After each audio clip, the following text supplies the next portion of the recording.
Hey guys, it's Ben the Coin Geek at Old Pueblo Coin in Tucson, Arizona.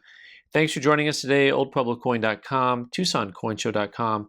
And just so you know, today we have gloves on, and I know that there's an expression that you get back in the day of taking the gloves off, but in the modern American culture, just remember putting the gloves on is the first thing that precedes pain. That's it.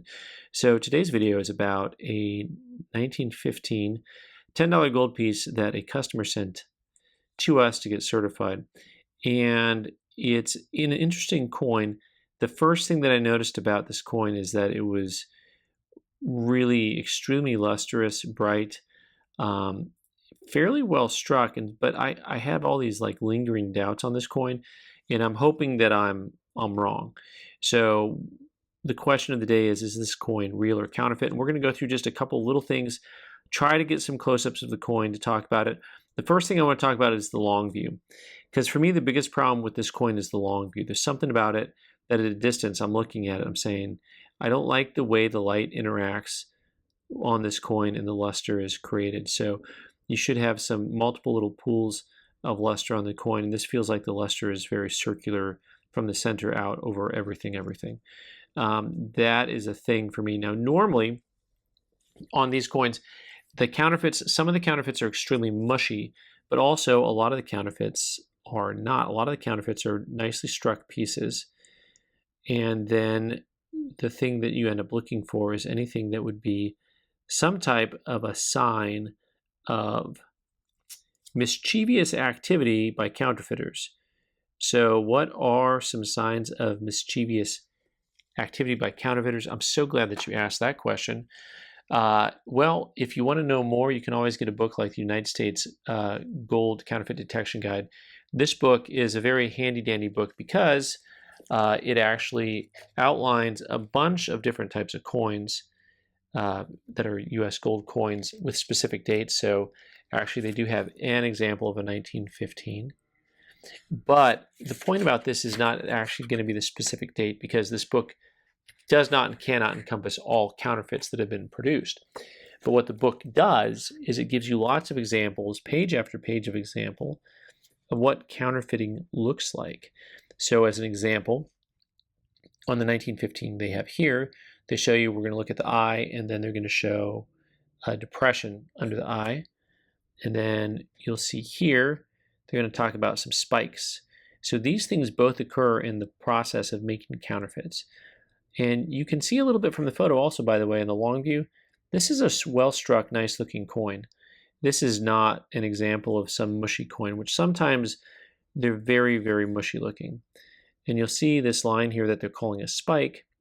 That is from the counterfeiter working on the dies and leaving a tool mark of some kind.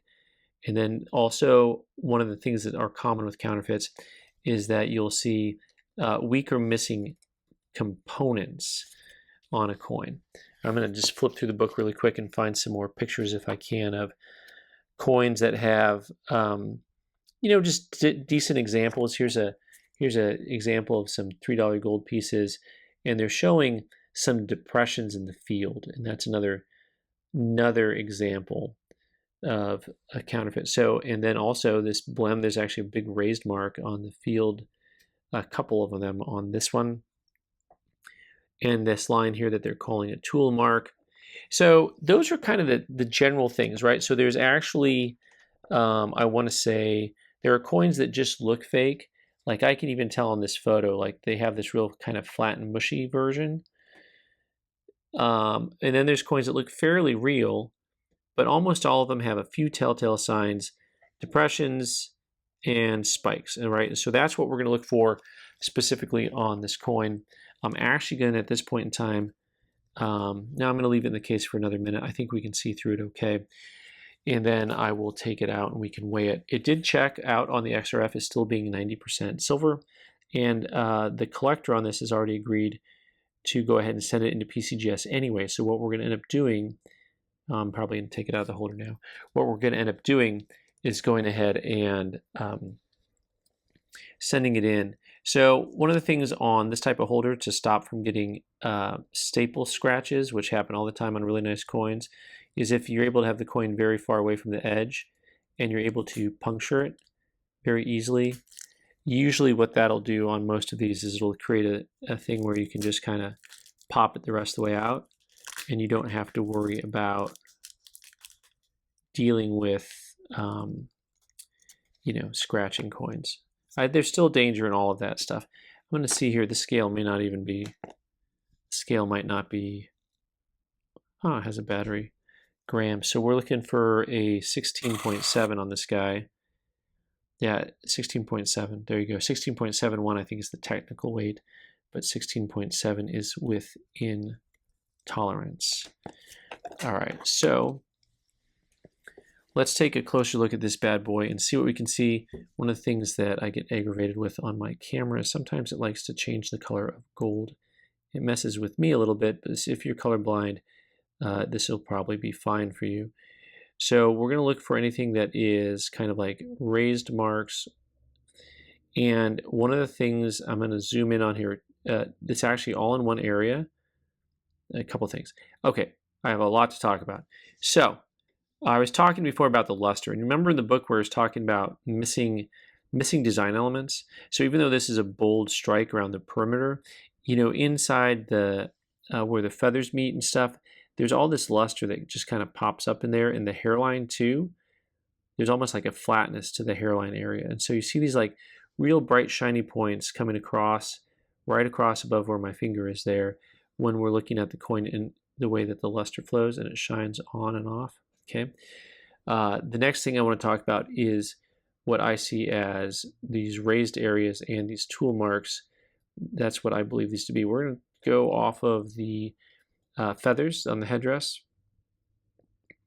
So we got 1 little, 2 little, 3 little feathers. It is actually what I'm looking at here as I lose my focus. What would be the 4th feather. So this got a small feather, a large complete feather, and then this 4th feather. We're going to look up close and see what I consider to be a raised blemish on the end of it. So we're going to be looking at, right, come on, I had you a second ago, brother. There you are. So if I'm going off of feathers, I call it the 4th feather over, but if you go by points, 1, 2, 3, 4, 5, 6th point, right? We'll do that, might be easier because the feathers overlap. 1, 2, 3, 4, 5, 6 point. If I was using a pointer, I could tell you it is 1, 2, 3, 4, 5, 6 point. So the area we're going to be looking at is going to be right here on this one, okay? So we're going to go, I'm going to get in close on that, and what you're going to see on the tip of that feather, 1, 2, 3, 4, 5, 6, is you're going to see a raised, almost triangular shape. I'm going to try to get it right in the center there for you so that you can see the piece. And hopefully you can see it. I can see it because I know where it is. I'm going to get a different angle here for you and see if you can see it at a different angle. And we just switched over actually to a 20 power loop, so it may be a little bit tricky.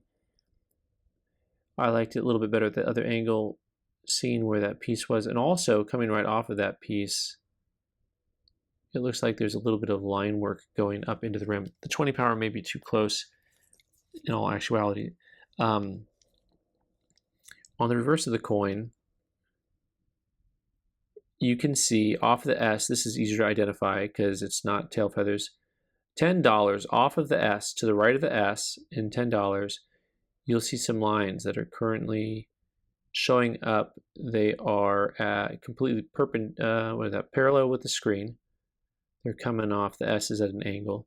So it's like 45 degrees off the S. So if I put the S upright, it's coming off the S here. And those also look like raised tool lines. They actually go into the metal, and you can see some more raised lines there between the R and the S.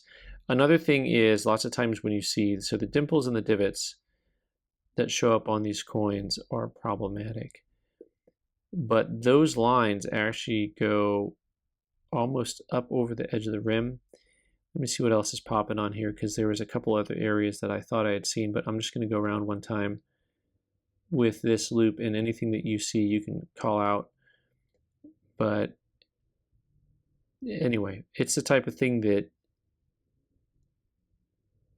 I'm looking at this field, and I just think that the coin is a really high quality counterfeit.